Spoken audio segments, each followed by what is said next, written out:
نحمده ونصلي على رسوله الكريم اما بعد فاعوذ بالله من الشيطان الرجيم بسم الله الرحمن الرحيم رب اشرح لي صدري ويسر لي امري واحلل عقدة من لساني يفقهوا قولي سبح اسم ربك الاعلى الذي خلق فسوى والذي قدر فهدى والذي اخرج المرعى فجعله غثاء احوى۔ نعمان بن بشیر کہتے ہیں کہ رسول اللہ صلی اللہ علیہ وسلم عیدین اور جمعوں میں سبح اسم ربک الاعلی اور هل اتاک حدیث الغاشیہ پڑھا کرتے تھے۔ کہتے ہیں اور جب عید اور جمعہ ایک دن میں جمع ہو جاتے تو ان دونوں صورتوں کو ہی دونوں نمازوں میں پڑھتے، یعنی اتنی زیادہ ان کی اہمیت ہے۔ تو گویا ویکلی ریمائنڈر ہوتا تھا ان صورتوں کا۔ ہم تو ایک دفعہ پڑھ لیں یا ایک دفعہ سن لیں تو ہم سوچتے ہیں کہ ہم تو اس صورت کو پہلے سے جانتے ہیں، ہمیں تو معلوم ہے اس میں کیا ہے، لیکن رسول اللہ صلی اللہ علیہ وسلم بڑے اجتماعات میں عیدوں کے موقع پر اور جمعے کو، اور اگر عید اور جمعہ ایک دن آ جائے تو دونوں میں یہی صورتیں پڑھتے۔ اسی طرح ظہر کی نماز میں بھی یہ صورت پڑھتے۔ وتر کی نماز کی پہلی رکعت میں اس صورت کی تلاوت کرتے، دوسری میں قل یا ایھا الکافرون اور تیسری میں قل ھو اللہ احد۔ تو آئیے دیکھتے ہیں کہ کیا ہے اس صورت میں جس کی وجہ سے نبی صلی اللہ علیہ وسلم نے اس کو اتنی اہمیت دی۔ تو سب سے پہلی آیت میں ہے سبح اسم ربک الاعلی، تسبیح کیجئے اپنے رب کے نام کی جو سب سے بلند ہے۔ تو اس سے یہ پتہ چلتا ہے کہ اللہ سبحانہ و تعالی سب سے بلند ہے، سب سے بڑا ہے، سب سے عظیم ہے۔ قرآن مجید میں آتا ہے فَتَعَالَى اللَّهُ الْمَلِكُ الْحَقُّ لَا إِلَٰهَ إِلَّا هُوَ رَبُّ الْعَرْشِ الْكَرِيمِ، پس بہت بلند ہے اللہ جو سچا بادشاہ ہے، اس کے سوا کوئی معبود نہیں، عزت والے عرش کا رب ہے، یعنی اس کا عرش بھی کیسا ہے؟ العرش الکریم ہے، بہت معزز عرش ہے۔ تو اس سے یہ پتہ چلتا ہے کہ اللہ سبحانہ وتعالی بہت بلند ہے۔ اسی لیے ہم اللہ سبحانہ وتعالی کے نام کے ساتھ کیا کہتے ہیں؟ اللہ تعالی۔ تعالی کا مطلب بھی کیا ہے؟ بلند ہے۔ حقیقت یہ ہے کہ اللہ سبحانہ وتعالی واقعی بلند ہے اپنی ذات کے اعتبار سے بھی۔ بعض لوگ کہتے ہیں نا کہ اللہ تعالیٰ ہر چیز میں ہے، تو صحیح عقیدہ یہ ہے کہ اللہ سبحانہ وتعالیٰ ہر چیز کے اندر نہیں ہے بلکہ وہ اپنے عرش پر۔ رسول اللہ صلی اللہ علیہ وسلم نے فرمایا تم لوگ اللہ کی عظمت کا جو ذکر کرتے ہو، یعنی تسبیح، تحلیل، حمد کے الفاظ جو کہتے ہو، وہ عرش کے ارد گرد چکر لگاتے ہیں۔ یعنی جب ہم کہتے ہیں نا سبحان اللہ و بحمدہ، سبحان اللہ و بحمدہ، تو یہ الفاظ یہاں نہیں رہتے، یہ الفاظ عرش تک پہنچتے ہیں اور اس کے ارد گرد پھر یہ چکر لگاتے ہیں۔ ان کلمات کی ایسی بھنبھناہٹ ہوتی ہے جیسے شہد کی مکھیوں کی بھنبھناہٹ ہوتی ہے۔ وہ کلمات اپنے ذکر کرنے والے کی اللہ کے ہاں یاد دلاتے ہیں۔ کیا تم میں سے کوئی یہ نہیں چاہتا کہ اس کے لیے کوئی ایسا ہو یا ہمیشہ اللہ کے ہاں اس کی یاد دلائی جاتی رہے؟ یعنی فَاذْكُرُونِي أَذْكُرْكُمْ، تم مجھے یاد کرو میں تمہیں یاد کروں گا۔ تو جو تسبیح کرتے رہتے ہیں وہ اللہ کے ہاں یاد کیے جاتے ہیں، یعنی یہ کوئی معمولی بات نہیں ہے۔ اسی طرح انسان کے اوپر مختلف کیفیات گزرتی ہیں، کبھی خوشی کا احساس ہوتا ہے، کبھی غم، کبھی دل گھٹتا ہے، کبھی کسی چیز سے بہت دل تنگ پڑتا ہے، ڈپریشن ہونے لگتا ہے، گھٹن ہونے لگتی ہے، تو اس کا علاج بھی تسبیح بتایا گیا ہے، اور خصوصاً لوگوں کی باتوں سے اگر پریشانی ہو۔ قرآن مجید میں آتا ہے وَلَقَدْ نَعْلَمُ أَنَّكَ يَضِيقُ صَدْرُكَ بِمَا يَقُولُونَ فَسَبِّحْ بِحَمْدِ رَبِّكَ وَكُن مِّنَ السَّاجِدِينَ وَاعْبُدْ رَبَّكَ حَتَّى يَأْتِيَكَ الْيَقِينُ۔ بلا شبہ ہم جانتے ہیں کہ آپ کا سینہ اس سے تنگ ہوتا ہے، یعنی آپ کا دل گھٹتا ہے جو لوگ باتیں کرتے ہیں، بما یقولون، تو آپ کیا کیجئے؟ ان کا جواب دیجئے نہیں، فَسَبِّحْ بِحَمْدِ رَبِّكَ، اپنے رب کی حمد کے ساتھ تسبیح بیان کیجئے اور سجدہ کرنے والوں میں سے ہو جائیے، اور اپنے رب کی عبادت کیجئے یہاں تک کہ آپ کے پاس یقین یعنی موت آ جائے۔ یعنی مرتے دم تک اللہ کی تسبیح بیان کرتے رہے. اسی طرح کبھی انسان پریشانی، خوف یا ڈر کا شکار ہوتا ہے، اس وقت بھی تسبیح پڑھنا فائدہ دیتا ہے. رسول اللہ صلی اللہ علیہ وسلم نے فرمایا جو شخص رات سے خوف کھائے کہ وہ اسے پریشان کرے گی، یا مال خرچ کرنے سے بخل کرے، یعنی دینا چاہتا ہے اب نہیں بھی چاہتا، یعنی دل کی تنگی ہے کچھ، یا دشمن سے مقابلہ کرنے سے ڈر جائے، تو اسے چاہیے کہ وہ اس قول کی کثرت کر دے، سبحان اللہ و بحمدہ، سبحان اللہ و بحمدہ. تو اس کا ڈر خوف نکل جائے گا، اس کی پریشانی دور ہو جائے گی، کیونکہ یہ اللہ کے نزدیک سونے کا پہاڑ اللہ کے راستے میں خرچ کرنے سے زیادہ محبوب ہے. یعنی ہم میں سے کون ہے جو سونے کا پہاڑ خرچ کرے؟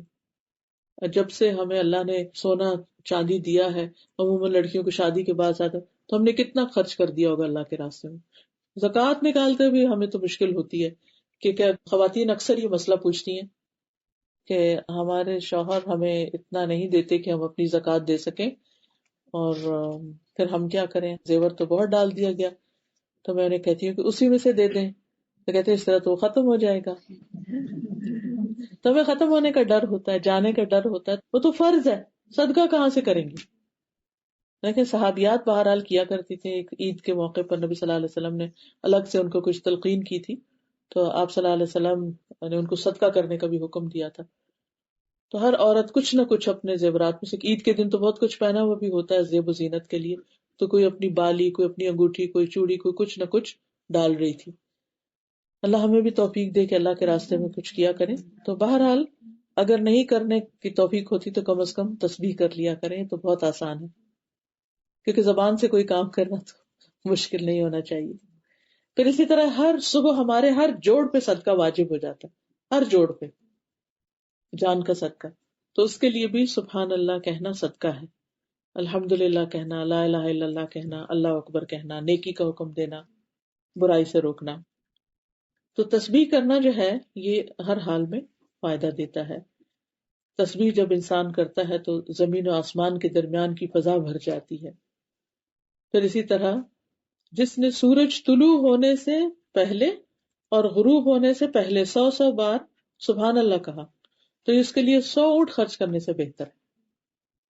پھر اسی طرح وہ حدیث تو سب نے سن رکھی ہوگی، 2 کلمے ہیں زبان پہ بڑے ہلکے ہیں، میزان میں بہت بھاری ہیں، رحمان کو بہت پیارے ہیں، اور وہ ہے سبحان اللہ و بحمدہ، سبحان اللہ العظیم. پھر اسی طرح 3 دفعہ صبح پڑھنا، سبحان اللہ و بحمدہ عدد خلقہ ورضا نفسہ وزنۃ عرشہ ومداد کلماتہ.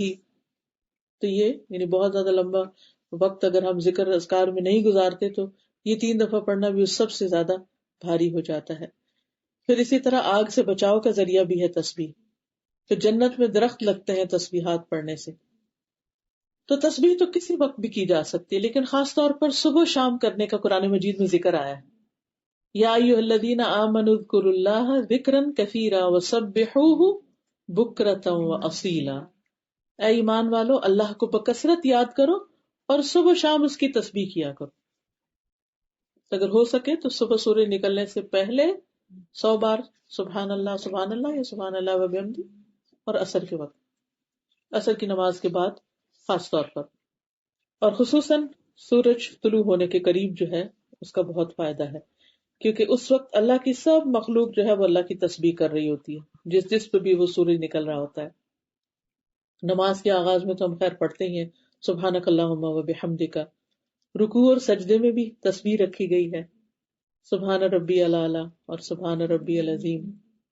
رکوع میں سبحان ربی العظیم اور سجدے میں سبحان ربی الاعلی. پھر نماز کے بعد 33 بار سبحان اللہ اور پھر الحمدللہ اور اللہ اکبر. سوتے وقت بھی، کیونکہ سوتے وقت انسان اگر پڑھتا ہے تو دن بھر کی تھکاوٹ اتر جاتی اور انسان کو نیند اچھی آتی. پھر اسی طرح نبی صلی اللہ علیہ وسلم کو جب تک نیند نہیں آتی تھی آپ سبحان اللہ سبحان ربی پڑھتے رہتے تھے. آپ کی ایک خادم ہے ربیہ، وہ کہتے ہیں کہ میں دن بھر آپ کی خدمت کرتا تھا، جب رات آتی تو آپ کے دروازے کے پاس سوتا تھا کہ شاید آپ کو کوئی کام ہو تو میں حاضر ہو سکوں. تو میں ہمیشہ سنتا کہ آپ یہ پڑھ رہے ہیں سبحان اللہ، یعنی پڑھتے پھر آپ سو جاتے تھے. یا وہ کہتے ہیں یہاں تک کہ میں تھک جاتا، میری نیند مجھ پہ غالب آ جاتی تھی، لیکن آپ اس کو پڑھ رہے ہوتے تھے. پھر اسی طرح قرآن مجید پڑھتے ہوئے جب کوئی ایسی آیت آتی جس میں اللہ تعالیٰ کی پاکیزگی بیان کی گئی ہے، جیسے اگر یہ آیت آتی ہے سبح اسم ربک الاعلی، تو ہمیں کیا پڑھنا چاہیے؟ سبحان ربی الاعلی. اسی طرح بجلی کڑکنے کے وقت، پھر جب اوپر سے نیچے اتر رہے ہوں، سیڑھیاں اتر رہے ہوں، یا ویسے ہی یعنی کسی اسٹیپ پر ہوں اور نیچے کی طرف جا رہے ہیں، اس وقت بھی خاص طور پر سبحان اللہ پڑھنا. اوپر جاتے ہوئے اللہ اکبر، اور نیچے جاتے ہوئے سبحان اللہ. تو سبح اسم ربک الاعلی، کیوں اللہ کی تسبیح؟ نمبر ایک کہ وہ الاعلی ہے، سب سے بلند، جیسے میں نے عرض کیا کہ اللہ سبحانہ وتعالیٰ اپنے عرش پر بلند ہے ذاتی اعتبار سے بھی، پھر اس کا نام پاک ہے، پھر اس کی صفات بلند ہے، ہر خوبی میں ہر صفت میں پرفیکٹ ہے، پھر یہ کہ ساری مخلوق اس کی تسبیح کر رہی ہے. لیکن جو یہاں اور وجوہات بتائی گئی ہیں وہ کیا ہے؟ الذی خلق فسوی، کہ جس نے پیدا کیا، بنایا، اور پھر بالکل ہموار بنایا. اب دیکھیے کہ اگر ہماری اسکن اتار دی جائے تو نیچے کتنا ان ایون ہو سب کچھ، لیکن کس طرح وہ بالکل ہموار بنایا. یعنی ہڈیاں بھی ہیں لیکن اس طرح ان کی آس پاس پیڈنگ کر دی گئی ہے کہ جس کی وجہ سے ہمارا سارا جسم بالکل فیس اور باقی ملائم سیدھا ہے. الذی خلق فسوی والذی قدر فہدی، وہ جس نے تقدیر مقرر کی پھر راہ دکھائی، یعنی ہر انسان کو ہدایت دی. ہدایت دو طرح کی ہوتی ہے، ایک تو ہدایت ارشاد ہوتی ہے اور ایک ہدایت توفیق ہوتی ہے، یعنی ایک تو انسان کو نالج ملتا ہے اور دوسرا اس پر عمل کی توفیق. پھر اسی طرح اللہ سبحانہ تعالیٰ نے نہ صرف یہ کہ انسان کو پیدا کیا بلکہ اس کے ساتھ ساتھ دیگر مخلوقات کو بھی انسان کے فائدے کے لیے پیدا کیا. تو الذی خلق فسوی والذی قدر فہدی والذی اخرج المرعى، اس نے چارہ نکالا تاکہ حیوان کھا سکیں. فجعلہ غثاء احوا، پھر اس کو سیاہ کوڑا کرکٹ بنا دیا. اب دیکھیے جیسے پتے گرے ہیں اور اس کے بعد سب چورا چورا ہو جائیں گے، ابزارب ہو جائیں گے زمین میں، دوبارہ زمین کی کھاد بن جائیں گے. سنقرئک فلا تنسا، نبی صلی اللہ علیہ وسلم کو خطاب ہے کہ ہم آپ کو پڑھوا دیں گے، آپ بھولیں گے نہیں. الا ماشاء اللہ، مگر جو اللہ چاہے، جو آپ کو یاد نہ رکھانا چاہے. انہ یعلم الجہر وما یخفی، بے شک وہ جانتا ہے جو ظاہر ہے اور جو چھپا ہوا ہے، ہر چیز اللہ کے علم میں ہے. اور کیوں نہ جانے گا؟ الا یعلم من خلق، کیا وہی نہیں جانے گا جس نے پیدا کیا؟ وہو اللطیف الخبیر، اور وہ بہت باریک بین اور خبر رکھنے والا ہے. پھر فرمایا وَنُيَسِّرُكَ لِلْيُسْرَى، اور ہم آپ کو آسانی کے لیے آسانی دیں گے. یہ بہت دلچسپ فریز ہے کہ وَنُيَسِّرُكَ لِلْيُسْرَى، یعنی ہم آپ کے کام آسان کر دیں گے، یعنی نیکی کے کام آپ کے لیے آسان کر دیں گے. اس سے بھی پتہ چلتا ہے کہ جو انسان تسبیح کرتا ہے، اللہ کا ذکر کرتا ہے، اس سے انسان کے دل کے اندر ایک سکون، اطمینان اور ایمان کی قوت آتی، جس کی وجہ سے انسان کو موٹیویشن ملتی ہے اچھے اچھے کام کرنے پر. تو وہ کون سی چیزیں ہیں جن کی وجہ سے کاموں میں آسانی ہوتی ہے؟ نہ صرف یہ کہ اچھے اچھے کاموں میں، بلکہ جو انسان کے روزمرہ روٹین کے کام ہیں وہ بھی آسان ہو جاتے ہیں. ان میں بھی انسان کو قوت اور نشاط ملتی ہے، وہ سستی اور بیزاری اور یہ چیزیں انسان سے ختم ہوتی ہیں. تو بہرحال قرآن مجید میں کچھ اور چیزیں بھی بتائی گئی ہیں جن سے کاموں میں آسانی ہوتی ہے، جس میں سے ایک چیز تقوی ہے، اللہ کا ڈر. یعنی اس احساس کے ساتھ جینا کہ اللہ سبحانہ وتعالیٰ مجھے دیکھ رہا ہے، اور اس کے ڈر سے غلط کام چھوڑ دینا اور اچھے اچھے کام اس کی خاطر کرنا. قرآن مجید میں آتا ہے وَمَن يَتَّقِ اللَّهَ يَجْعَل لَّهُ مِنْ أَمْرِهِ يُسْرًا، جو اللہ سے ڈرے گا، تقوی اختیار کرے گا، اللہ تعالیٰ اس کے کام میں آسانی پیدا کر دے گا. پھر اسی طرح مال خرچ کرنا آسانیاں پیدا کرتا ہے.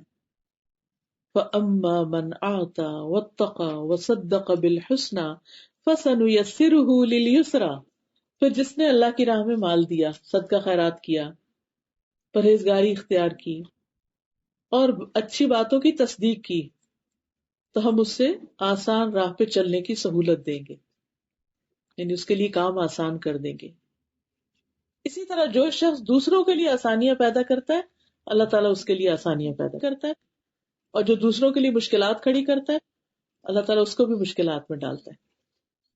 تو اگر ہم یہ چاہتے ہیں نا کہ ہمارے کام آسان ہو تو ہمیں کیا کرنا چاہیے؟ دوسروں کی مدد کرنی چاہیے. نبی صلی اللہ علیہ وسلم نے فرمایا جس نے کسی مومن سے دنیا کی تکلیفوں میں سے کوئی تکلیف دور کی، اللہ تعالیٰ قیامت کے دن کی تکلیفوں میں سے اس کی کوئی تکلیف دور کر دے گا. جس نے تنگ دست پہ آسانی کی، اللہ اس پر دنیا اور آخرت میں آسانی کرے گا. یعنی دنیا میں تنگ دست ہوتا ہے جس کے پاس اپنی ضرورت پوری کرنے کے لیے مال نہ ہو، اور جو کسی مسلمان کی پردہ پوشی کرے گا، اس کا عیب چھپا دے گا، اللہ تعالیٰ دنیا اور آخرت میں اس کے عیب چھپا دے گا. اللہ تعالیٰ اس بندے کی مدد میں ہوتے ہیں جب تک بندہ دوسروں کی مدد میں لگا ہوا ہوتا ہے، اللہ تعالیٰ اس کے کام آسان کر دیتے ہیں. اسی طرح ہم دعا بھی کرتے ہیں، رب اشرح لی صدری ویسر لی امری، اللہ میرے کام آسان کر دے، میرا سینہ کھول دے. اور جب کبھی کوئی مشکل ہو تو یہ دعا بھی پڑھنی چاہیے، اللہم لا سہل الا ما جعلتہ سہلا. اور ویسے بھی یہ کہ تنگی سے گھبرانا نہیں چاہیے، کیونکہ کچھ حکمت ہوتی ہے اللہ کی، اور اللہ تعالیٰ اس میں بھی یاد کراتے ہیں. جیسے مغرب کی نماز میں جو ہم نے سورت پڑھی نا، علم نشرح، اس میں کیا آتا ہے؟ فَإِنَّ مَعَ الْعُسْرِ يُسْرًا، إِنَّ مَعَ الْعُسْرِ يُسْرًا، بے شک تنگی کے ساتھ آسانی بھی ہے، بے شک تنگی کے ساتھ آسانی ہے. تو انسان تنگی کے وقت بھی پازیٹو رہے، پریشانی کے وقت بھی پازیٹو رہے کہ اللہ سبحانہ و تعالیٰ آسانی فرمائے گا. پھر اسی طرح آگے فرمایا وَذَكِّرْ إِن نَفَعَتِ الذِّكْرَى، آپ نصیحت کیجئے اگر نصیحت فائدہ دے. سَيَذَّكَّرُ مَن يَخْشَىٰ وَيَتَجَنَّبُهَا الْأَشْقَى، نصیحت پکڑ لے گا جو اللہ سے ڈرتا ہوگا، اور منہ موڑ کے چلا جائے گا، پہلو پھیر لے گا، اعراض برتے گا جو بدبخت ہوگا. تو نصیحت کس کو فائدہ دیتی؟ اس کو فائدہ دیتی جس کے اندر ایمان ہوتا ہے. سورۃ الذاریات میں اللہ تعالیٰ فرماتے ہیں وَذَكِّرْ فَإِنَّ الذِّكْرَىٰ تَنفَعُ الْمُؤْمِنِينَ، آپ نصیحت کیجئے کیونکہ نصیحت مومنوں کو فائدہ دیتی ہے. رسول اللہ صلی اللہ علیہ وسلم نے فرمایا مومن کو اس حال میں پیدا کیا گیا ہے کہ وہ آزمائش میں مبتلا ہونے والا، توبہ کرنے والا اور بھولنے والا ہوتا ہے. کیا بھولتا ہے؟ دوسروں کی غلطیاں، دوسروں کے برے بیہیویئر. جب اسے نصیحت کی جاتی ہے تو وہ اس کو قبول کر لیتا ہے، اس سے منہ نہیں موڑتا، خوشی اور شوق سے نصیحت لیتا ہے. پھر اسی طرح جو لوگ رحمان سے غائبانہ طور پر ڈرتے ہیں وہ بھی نصیحت قبول کر لیتے ہیں. انما تنذر من اتبع الذکر وخشی الرحمن بالغیب.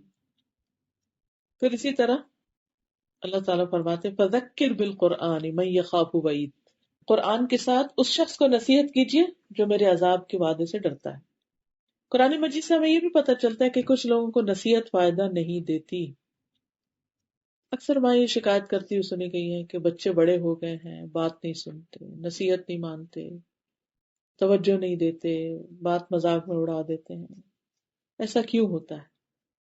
اس لیے کہ دل غافل ہو چکے ہوتے ہیں. وہ جس ماحول میں، جن دوستوں کے بیچ میں رہتے ہیں، جو ہر وقت سنتے سوچتے رہتے ہیں، وہی چیزیں ان کے دماغ پہ حاوی ہوتی ہیں. لہٰذا جو بات آپ کرتے ہیں تو وہ ان کو بہت عجیب سی لگتی ہے کہ سمجھ نہیں آتی. پھر اسی طرح جس کے اندر دلچسپی نہ ہو نصیحت سے، وہ بھی نصیحت قبول نہیں کرتا. لیکن نصیحت قبول نہ کرنے کا جو انجام ہے وہ بہت بھیانک ہے. اس کو بدبخت بتایا گیا ہے جو اچھی بات سنے اور اس کو جھٹلا دے، اسے قبول نہ کرے. وَيَتَجَنَّبُهَا الْأَشْقَى الَّذِي يَصْلَى النَّارَ الْكُبْرَى، وہ جو بڑی آگ میں جا پڑے گا. جہنم کو یہاں بڑی آگ کہا گیا ہے. کتنی بڑی ہے؟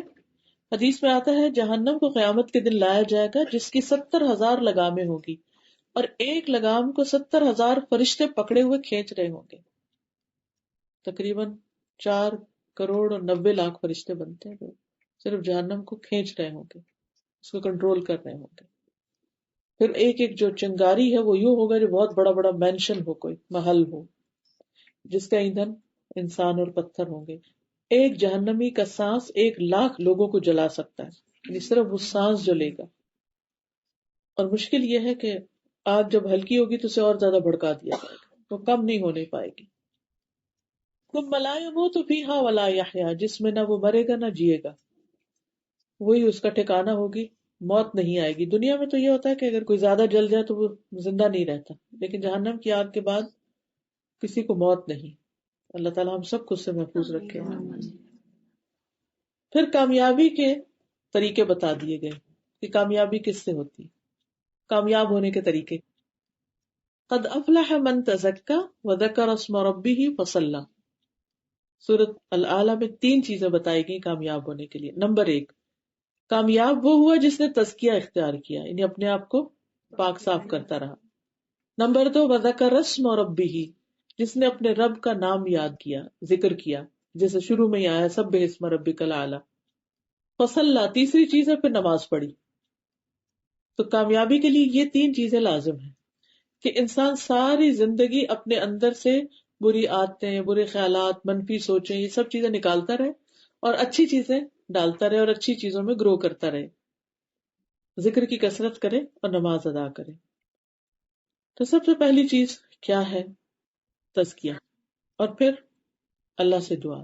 اگر ہم چاہتے ہیں کہ ہم کامیاب ہوں تو ہمیں سب سے پہلے اللہ سے دعا کرنی چاہیے کہ اللہ سبحانہ وتعالیٰ دعاؤں کا سننے والا ہے. وہ خود کہتا ہے وقال ربکم ادعونی استجب لکم، مجھ سے مانگو میں تمہیں دوں گا، تمہاری دعا قبول کروں گا. اور دعا سے زیادہ کوئی چیز اللہ کو معزز نہیں. اللہ تعالیٰ بندے کے پھیلے ہوئے ہاتھوں میں خیر ضرور ڈالتا ہے، خالی ہاتھ نہیں بھیجتا.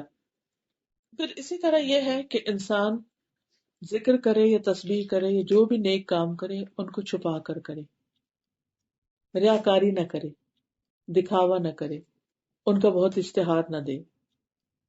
نبی صلی اللہ علیہ وسلم نے فرمایا جو شخص اپنے نیک عمل کو چھپانے کی طاقت رکھتا ہے اسے چاہیے کہ وہ ایسا ہی کرے. کچھ چیزیں تو چھپی نہیں رہتی لیکن کچھ چیزیں انسان چھپا سکتا ہے. کہتے ہیں کہ اپنے نیک عمل ایسے چھپاؤ جیسے تم اپنے عیب چھپاتے ہو. یعنی جس طرح انسان اپنی کوئی غلط عادت یا غلط چیز جو ہے وہ کسی کے سامنے نہیں کرنا چاہتا تو نیک عمل اس طرح چھپانے چاہیے. یعنی اس کا مطلب ہے کہ انسان کو چھپانا تو آتا ہے، اگر چھپانا نہ چاہے تو پھر الگ بات ہے. حدیث میں آتا ہے 7 آدمی عرش کے سائے تلے ہوں گے، ان میں سے ایک آدمی جس کا دایاں ہاتھ خرچ کرے تو بائیں کو بھی نہ پتہ چلے کیا خرچ کیا. یعنی خاص طور پر پوشیدہ صدقہ جو ہے. پھر اسی طرح اللہ سبحانہ تعالیٰ ایسے بندے سے محبت کرتا ہے جو متقی ہے، غنی ہے، چھپا ہوا ہے، یعنی اپنے نیک اعمال ظاہر نہیں کرتا. تیسری چیز جو ہے وہ ہے موت کو یاد رکھنا، کیونکہ اسی سے انسان کا تزکیہ ہوتا ہے. انسان کسی برائی کو کب چھوڑتا ہے؟ جب وہ دیکھتا ہے کہ اس کے کرنے میں تکلیف ہے. تو موت جو ہے وہ لذتوں کو توڑنے والی چیز ہے، اور موت کو جب انسان یاد رکھتا ہے تو پھر نماز بھی اچھی طرح ادا کرتا ہے. یہ سوچتا رہتا ہے کہ کیا پتہ یہ میری آخری نماز ہو. اور ویسے بھی کہا گیا کہ نماز اس آدمی کی طرح پڑھو جو یہ سمجھتا ہو کہ اس کے بعد کوئی اور نماز نہیں، یہ آخری نماز ہے. کسی بھی کام کو جب ہم آخری سمجھ کے کرتے ہیں تو بہت اچھے سے کرتے ہیں. پھر اسی طرح یہ ہے کہ نبی صلی اللہ علیہ وسلم نے سب سے عقل مند شخص اس کو بتایا جو موت کو سب سے زیادہ یاد کرتا ہے، مرنے کے بعد کے لیے تیاری کرتا ہے. سورۃ طٰہٰ میں آتا ہے الرحمن علی العرش استویٰ، کہ رحمان عرش پر بلند ہوا، تمام مخلوقات سے بلند، کیونکہ عرش جو ہے وہ ساری مخلوقات سے زیادہ اونچا ہے اور رب اس کے اوپر ہے. قرآن مجید میں عرش کے بارے میں آتا ہے کہ کان عرشہ علی الماء، کہ اللہ تعالیٰ کا عرش پانی پر تھا. اور پانی جو ہے، جس پانی کا یہاں ذکر ہو رہا ہے وہی زمین کا پانی نہیں ہے، وہ 7 آسمانوں سے بھی اوپر پانی ہے جس کے اوپر اللہ سبحانہ وتعالیٰ کا عرش ہے. اور یہ عرش ساری مخلوقات کا احاطہ کیے ہوئے، ہر چیز کو گھیرے ہوئے. اس کی اصل حقیقت تو اللہ سبحانہ وتعالیٰ ہی جانتا ہے. اور آپ دیکھیے کہ شیطان چونکہ اللہ سبحانہ وتعالیٰ کا مقابلہ ہر چیز میں کرتا ہے تو اپنا تخت جو ہے وہ بھی پانی پہ لگاتا ہے. تو بہرحال اللہ سبحانہ وتعالیٰ کا عرش جو ہے وہ 7 آسمانوں سے اوپر ہے، اور آسمان جو ہے وہ سب سے بلند چیز ہے. اور ہمیں جو نظر آتی ہیں چیزیں ان میں بھی سب سے اونچی چیز اور سب سے بڑی چیز آسمان ہے. لیکن یہ آسمان جو ہے یہ عرش کے مقابلے میں کوئی حیثیت نہیں رکھتے. 7 آسمان اور ساری مخلوقات جو ہیں وہ اللہ سبحانہ وتعالیٰ کی کرسی کے سامنے ایسے ہیں جیسے ایک چھوٹا سا رنگ ہو جو کسی بڑے صحرا میں پڑا ہوا، اور یہ کرسی جو ہے وہ عرش کے سامنے ایسی ہے جیسے پھر ایک چھوٹا سا رنگ ہو ایک بہت بڑے صحرا کے مقابلے میں. اور یہ کرسی جو ہے یہ اللہ سبحانہ و تعالیٰ کا دراصل کہتے ہیں کہ فٹ سٹول ہے. یعنی وہ بیٹھنے کی جگہ نہیں ہے، اور نہ ہمیں یہ پتہ چلتا ہے کہ اللہ سبحانہ و تعالیٰ عرش پر بیٹھے ہیں یا کھڑے ہیں، کس پوزیشن میں، یہ نہیں ہمیں معلوم، لیکن اتنا ہمیں معلوم ہے کہ وہ سب سے بلند ہے. تو یاد رکھیے کہ اللہ سبحانہ و تعالیٰ کی بلندی کو اگر آپ محسوس کرنا چاہیں تو یہاں سے آپ دیکھیے آسمان کا فاصلہ کتنا زیادہ ہے. ایک چاند تک پہنچنے میں لوگوں کو کتنی مشکل ہوئی، اور اب ہم سب جانتے ہیں کہ چاند سے اوپر، چاند تو بہت کلوز ہے زمین کے، اور سورج اور پھر بہت سے ستارے اور پھر سپر سٹار اور اس سے اوپر بہت سی گیلیکسیز اور بہت سی مخلوقات، یہ سب وہ ہے جو آسمان دنیا سے نظر آ رہا ہے نا. اور پھر ایک آسمان سے دوسرے آسمان تک کا فاصلہ 500 سال کے برابر، اور پھر ان 7 آسمانوں کے اوپر جنت ہے، جنت کے 100 درجے ہیں، اور ہر درجہ جو ہے ان 2 کے درمیان اتنا فاصلہ ہے جتنا زمین اور آسمان کے درمیان ہے. یہاں سے جو آسمان ہے اتنا اونچا صرف ایک درجہ، اور پھر 100 درجے آپ دیکھیے کہ کہاں پہنچیں گے.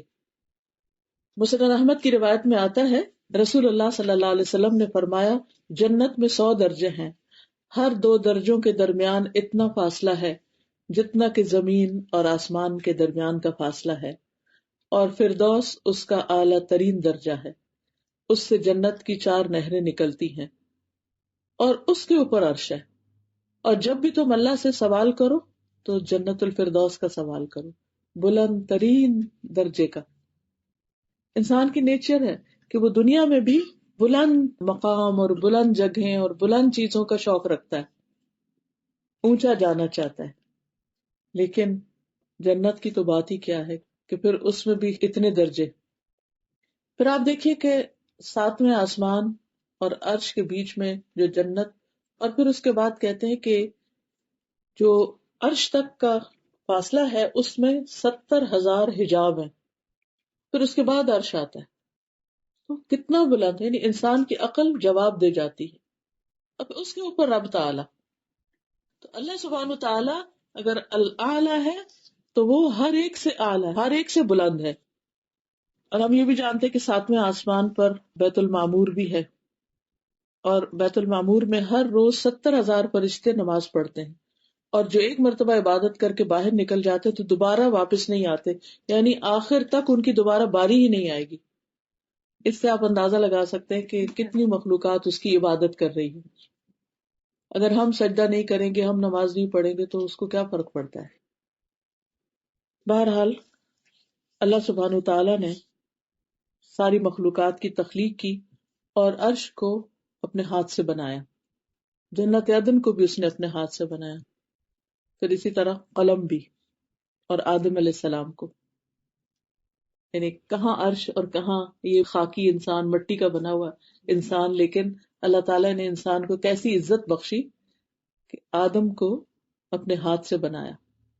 اسی لیے فرمایا وَلَقَدْ كَرَّمْنَا بَنِي آدم، کہ ہم نے بنی آدم کو، آدم کی اولاد کو بھی عزت بخشی ہے. عبداللہ ابن عمر کہتے ہیں کہ اللہ تعالیٰ نے 7ویں آسمان سے اوپر پانی بنایا ہے اور پانی کے اوپر عرش بنایا.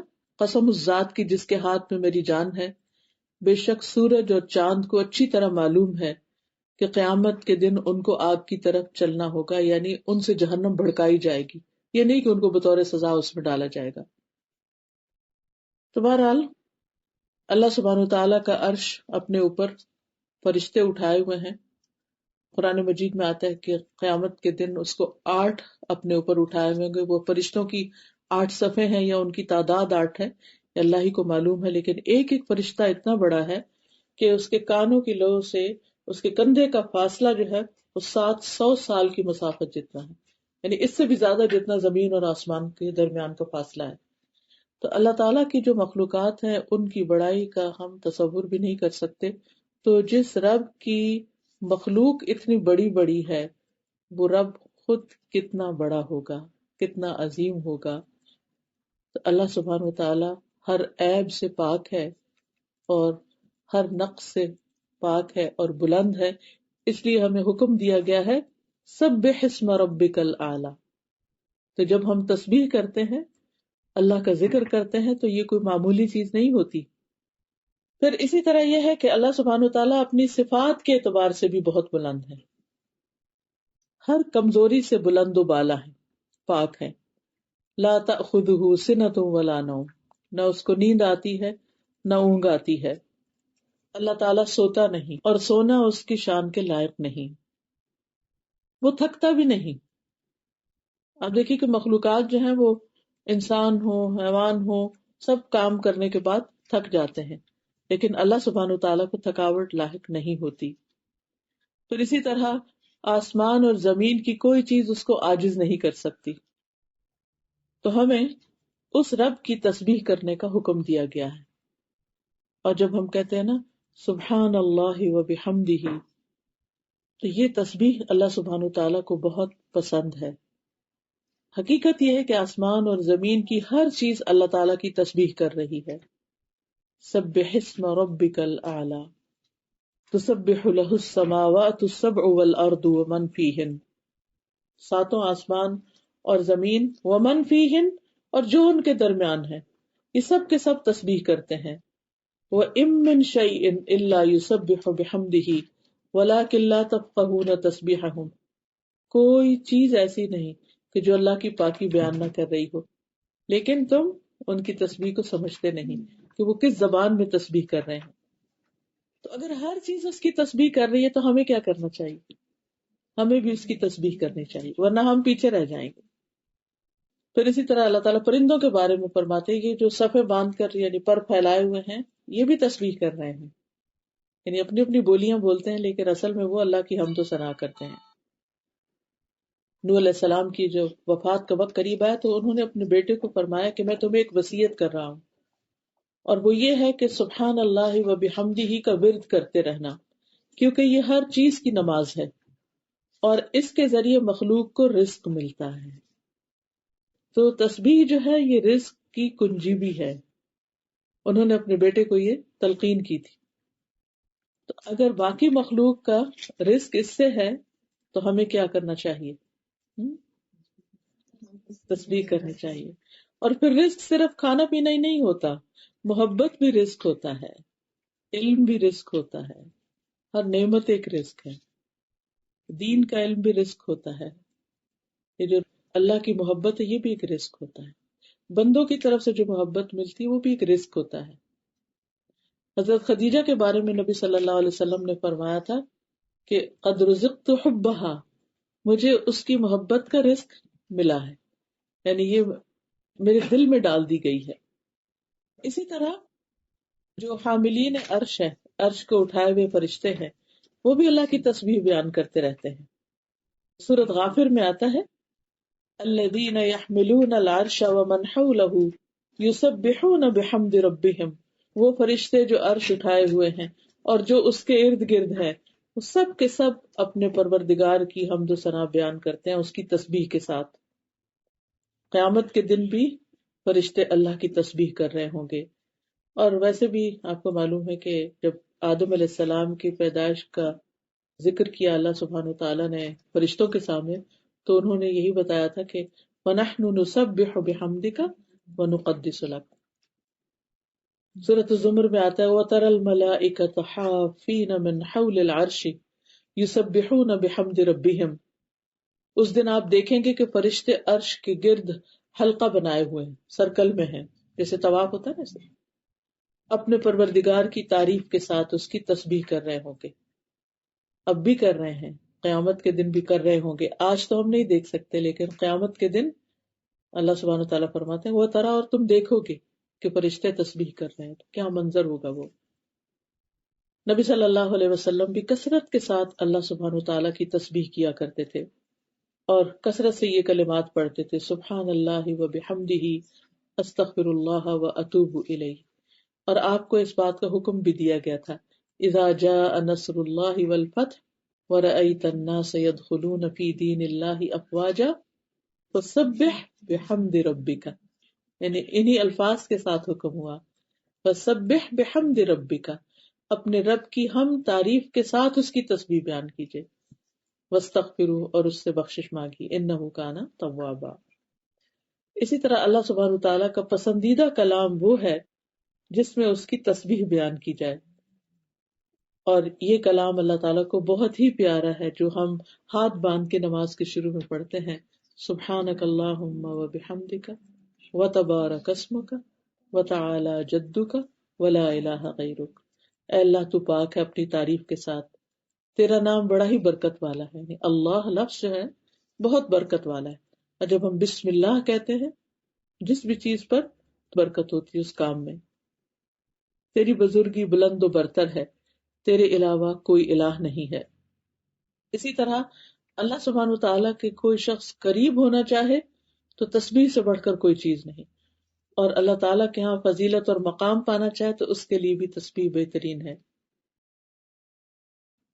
رسپانس نہ دیں، وہ خود ہی بور ہو جائے گا، بتائے گا ہی نہیں، اور اگر وہ کسی طرح اپنا غصہ نکال ہی رہا ہے، بول ہی رہا ہے، تو چپ کر کے سن کے بس ادھر ہی ختم، آگے آگے اس کو لے کے نہ بڑھیں۔ تو اس لیے اچھے دوستوں کا ہونا بہت ضروری ہے۔ عمرو بن العاص کہتے ہیں میں نے رسول اللہ صلی اللہ علیہ وسلم سے سنا کہ آپ کہہ رہے تھے، آگاہ رہو کہ میرے والد کی اولاد یعنی فلاں خاندان والے میرے دوست نہیں، بلکہ میرا دوست تو اللہ ہے اور نیک مومن ہے، یعنی بس وہ خاندان ہے لیکن دوستی میری نیک لوگوں سے ہے۔ پھر جو لوگ اللہ کو چاہتے ہیں ان سے جڑ کے رہنا، قرآن مجید میں نبی صلی اللہ علیہ وسلم سے فرمایا گیا کہ وَاصْبِرْ نَفْسَكَ مَعَ الَّذِينَ يَدْعُونَ رَبَّهُمْ بِالْغَدَاةِ وَالْعَشِيِّ يُرِيدُونَ وَجْهَهُ وَلَا تَعْدُ عَيْنَاكَ عَنْهُمْ، اپنے آپ کو ان لوگوں کے ساتھ روکے رکھیے جو اپنے رب کو صبح و شام پکارتے ہیں، اس کا چہرہ چاہتے ہیں، اور آپ کی آنکھیں ان سے آگے نہ بڑھیں۔ کیا آپ دنیا کی زندگی کی زینت چاہتے ہیں؟ اور اس شخص کی بات نہ مانو جس کے دل کو ہم نے اپنی یاد سے غافل کر دیا اور وہ اپنی خواہش کے پیچھے چلا ہوا ہے اور اس کا کام ہمیشہ حد سے بڑا ہوا ہے۔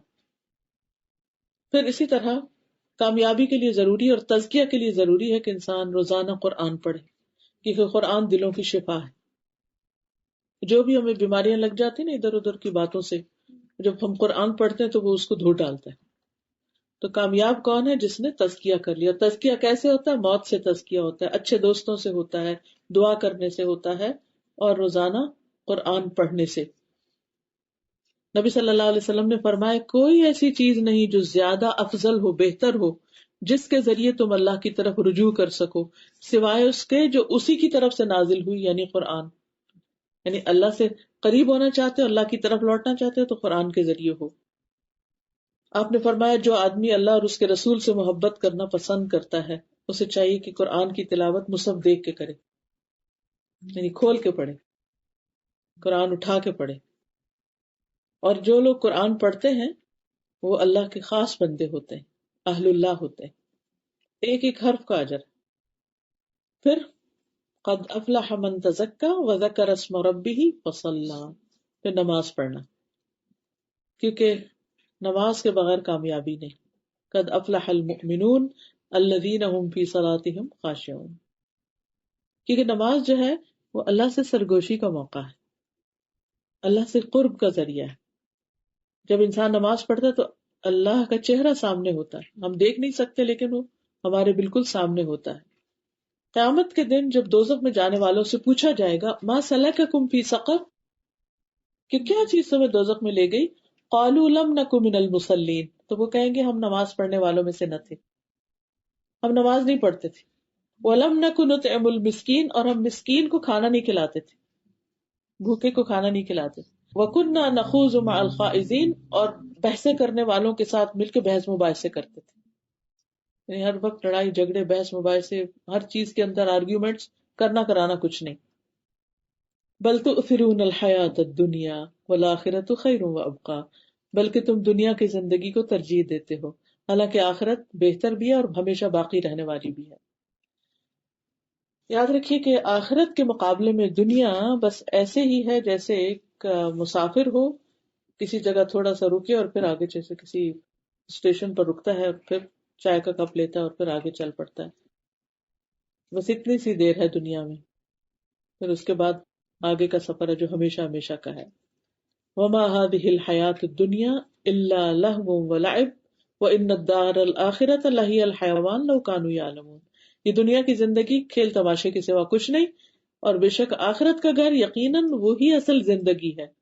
کاش لوگ جانتے ہوتے کہ زندگی جب شروع ہوگی. ابھی تو ہم ایک بیچ میں انٹرم پیریڈ میں ہیں، درمیانی وقفہ ہے، کچھ کام کرنے کے لیے ہمیں ٹیسٹنگ کے لیے بھیجا گیا ہے کہ ہم کیا پروو کرتے ہیں کہ ہم کیسے ہیں. نبی صلی اللہ علیہ وسلم نے فرمایا اللہ کی قسم دنیا آخرت کے مقابلے میں اس طرح جس طرح تم میں سے کوئی آدمی اپنی انگلی اس دریا میں ڈال دے اور پھر دیکھے کتنا پانی لگا ہے. اس دنیا سے انسان بس صرف اتنا ہی لے سکتا ہے میکسیمم، آخرت کے مقابلے میں بہت ہی قلیل ہے. فما متاع الحیات الدنیا فی الآخرۃ الا قلیل. دنیا کی زندگی کا سامان آخرت کے مقابلے میں بہت تھوڑا ہے. تو وہ بھی آپ نے سنا ہوگا واقعہ کہ جس میں آپ نے فرمایا ایک بکری کا بچہ جو چھوٹے کانوں والا تھا اور مرا ہوا تھا، تو آپ نے اس کا کان پکڑ کے فرمایا تم میں سے کون ایک درہم میں لے گا. تو لوگ حیران ہوں گے، ان کا کہ ہم تو ویسے بھی نہیں لینا چاہیں گے، تو پیسے دے کے اس کو لیں گے. تو آپ نے فرمایا کہ اگر زندہ بھی ہوتا تو تب بھی اس کے اندر عیب تھا، اس کے کان چھوٹے چھوٹے تھے، اب تو مردار ہے. اللہ کی قسم اللہ کے ہاں یہ دنیا اس سے بھی زیادہ حقیر ہے جتنے تمہارے نزدیک یہ بکری کا مرا ہوا بچہ حقیر ہے. اللہ تعالیٰ کے نزدیک اس کی کوئی امپورٹنس نہیں جس کو تم سب کچھ سمجھتے ہو. تو بہرحال بل تؤثرون الحیات الدنیا والآخرۃ خیر وابقی ان ھذا لفی الصحف الاولی صحف ابراہیم و موسیٰ. یہ تعلیمات پہلے صحیفوں میں بھی تھی، ابراہیم اور موسیٰ علیہ السلام کے صحیفوں میں. تو کامیابی کے لیے ضروری ہے کہ انسان اپنے اوپر ورک کرتا رہے، تزکیہ، کیونکہ سب سے زیادہ ہم خود اپنے آپ کو جانتے ہیں، کوئی اور ہمیں اتنا نہیں جانتا.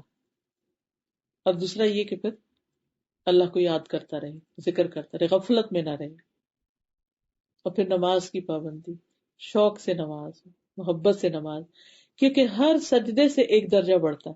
نبی صلی اللہ علیہ وسلم کے زمانے میں دو لوگ اکٹھے مسلمان ہوئے، ایک شخص شہید ہو گیا، دوسرا اس کے ایک سال بعد ویسے ہی اس کی ڈیتھ ہوئی، فوت ہوا.